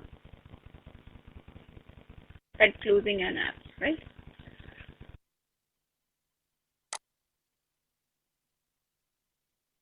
Now iOS, there's some basic gestures in iOS like tap, double tap, drag, flick, pinch, and zoom.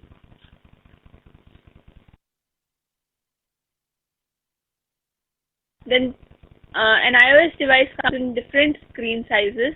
Like the three common screen sizes of iOS devices are given here. Standard iOS display of 3.5 inches screen, which is 320 by 480. Then Retina iOS display of 3.5 inches screen, which is 640 by 960, and Retina iOS display of 4 inches screen, which is 640 by 1136.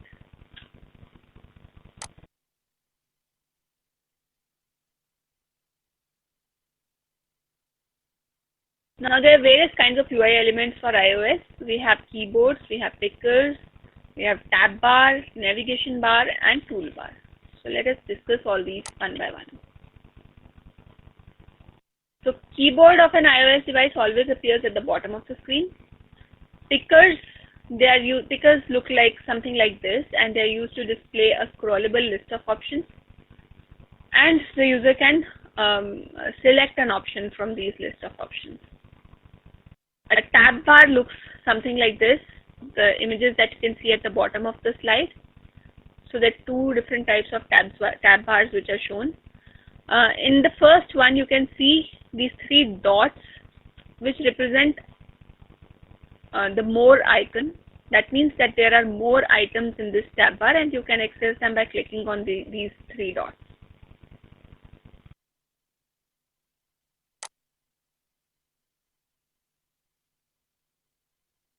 Then there is a navigation bar in iOS devices which remains fixed at the top of the screen. So here you have this navigation bar, you can see at the bottom of the screen. So this is a navigation bar. So it is typically divided into three areas which are highlighted in this image. So there's one area which has this hamburger kind of a menu. Then there is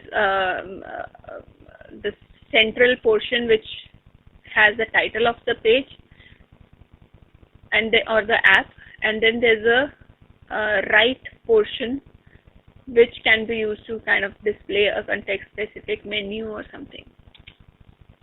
The toolbar, here we have a toolbar also. Okay, so again a common user interface element in an iOS device.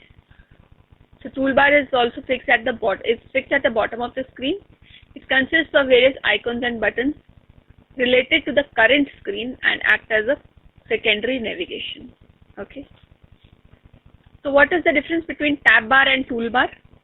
So we learnt about tab bar on the previous slide. So there's a tab bar here and there's a toolbar here. So what do you think is the difference?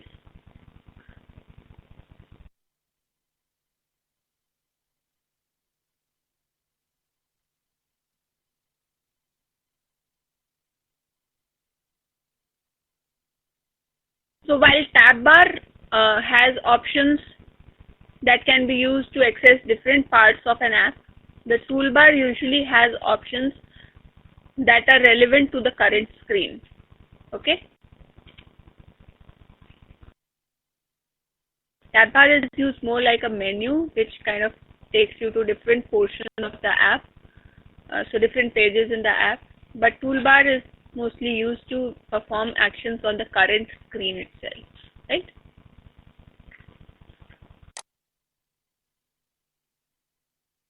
So iOS is done. Next is Android.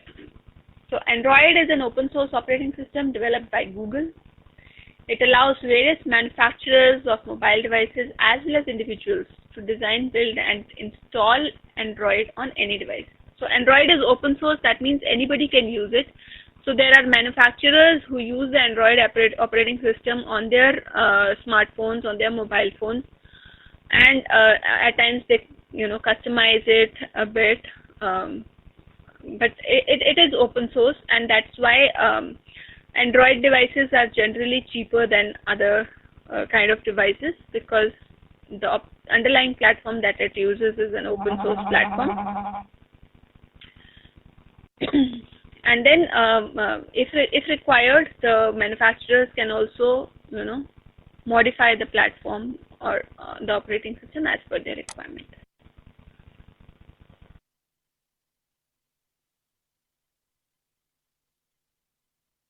Now the home screen of an Android device, just like iOS, it displays icons representing the different apps. In addition, it may contain some widgets, like you can see here. There's a time and weather kind of a widget. There's a music players widget. Okay, so these kind of widgets are also available on the home screen of an Android device. Plus, we have icons or shortcuts to the core features of the phone, like contacts and phone and messaging, right? So there are three basic features which are available on the home screen. There are apps, there's a bottom navigation, and there are widgets.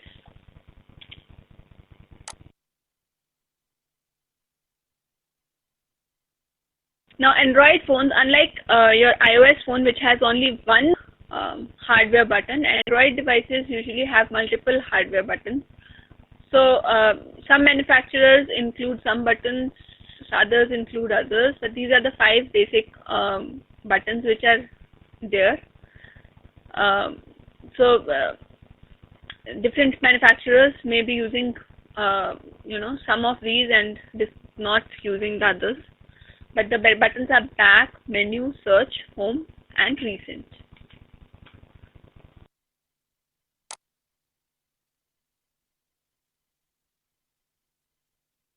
Okay, then iOS and Android both have a unique touch gesture, which is known as the 2-second or 2S gesture. So what is the purpose of this 2S gesture? When you press something on the screen for 2 seconds or more, so it functions similar to that of a right click. Okay, so like on a desktop computer, when you right click something, it shows a contextual menu. On iOS and Android, if you press something for 2 seconds or more, it shows a context menu, if it is designed to do so, not always, right? The 2S gesture displays a context menu, pop-up menu, or navigation options on the screen. Then Android devices have a wide range of screen sizes, but the most common screen sizes are 320 by 480, 480 by 800, and 540 by 960.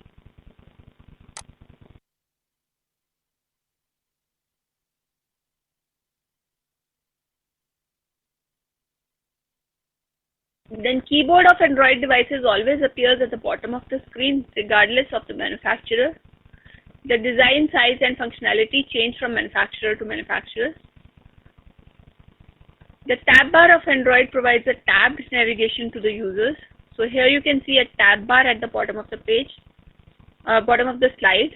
Sorry. The placement of tab bar is not fixed on the screen. So unlike iOS, where the tab bar is fixed at the bottom of the page, in Android, the placement of tab bar is not fixed. It can be placed anywhere on the page.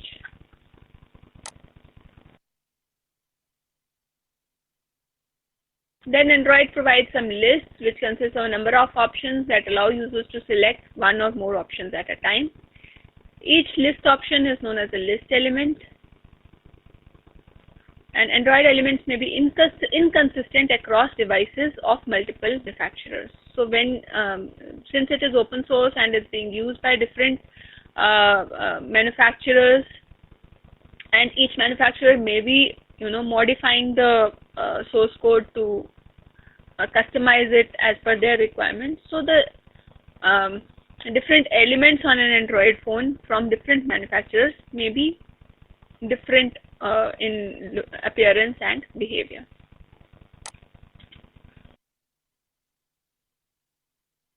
Then finally we have Windows Phone. So we've discussed about iOS and Android, and then we have Windows Phone.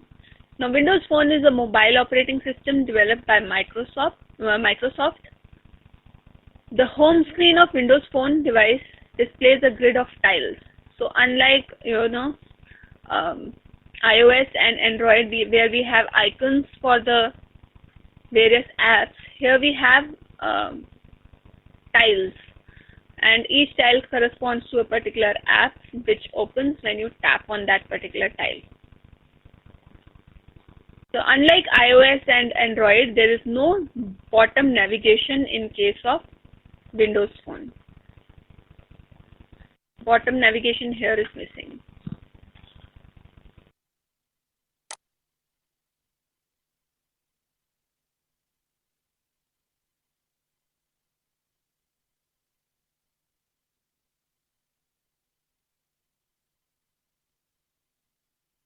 Now, like iOS and Android devices, Windows Phone also contains some hardware buttons.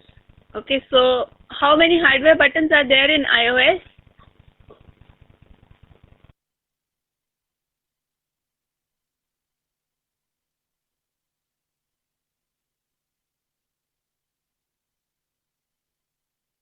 How many hardware buttons are there in iOS?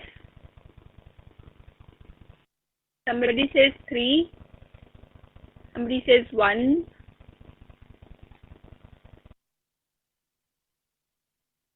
Back button, start and search button. Okay.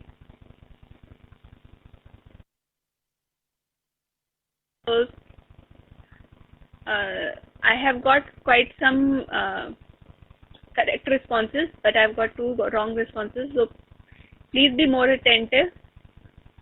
iOS has only one hardware button, which is there at the bottom center of the device. It has only one hardware button. And what about Android?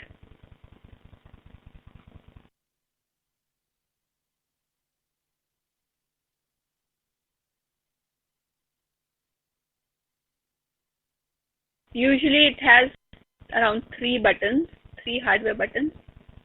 But we listed some 5 buttons. So depending upon the manufacturer, different manufacturers use different types of devices. So there were 5 total hardware buttons, out of which usually only 3 are used. But which 3 are being used depends on the manufacturer. Okay.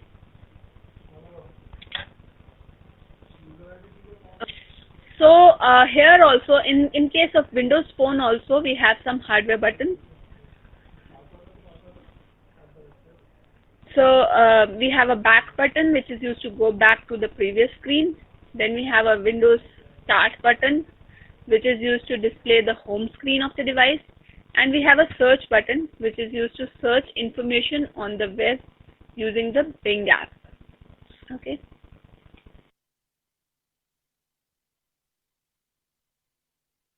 Yes, Windows has 3 buttons.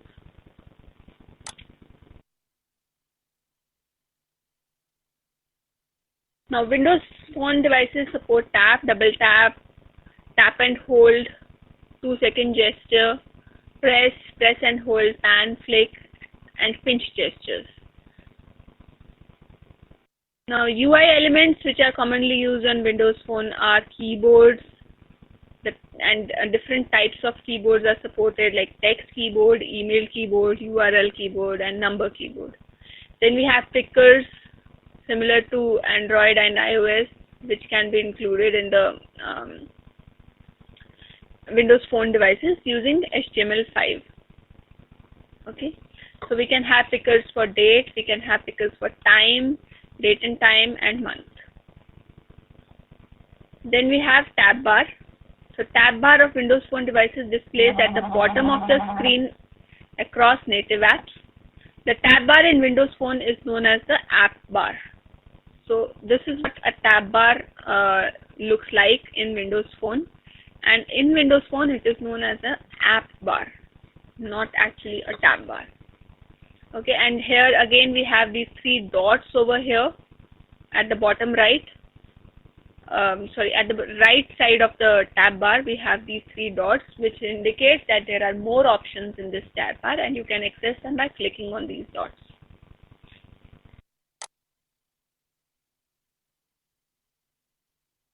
Okay, so now before we do this activity, I want you to just take a moment and think about some differences between an iOS, a Windows phone, and an Android phone, and send them to me. Share with me. Okay. So what is the one difference that you can think about between an iOS phone, Android phone, and Windows phone?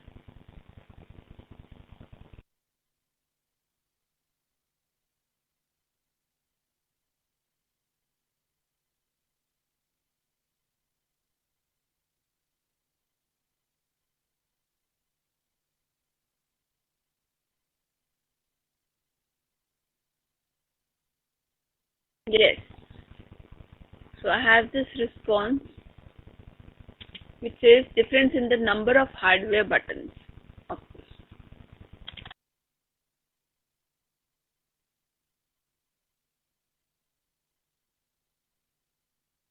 Operating system is obviously different because we are talking about 3 different operating systems, so the operating system is definitely different.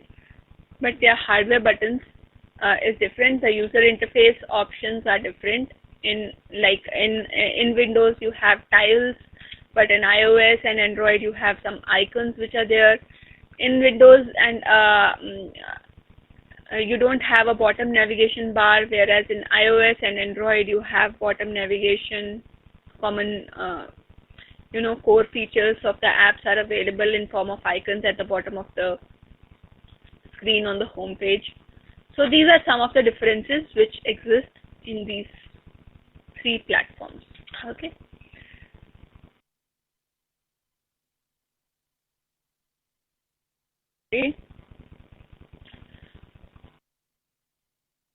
Now we have a problem statement here.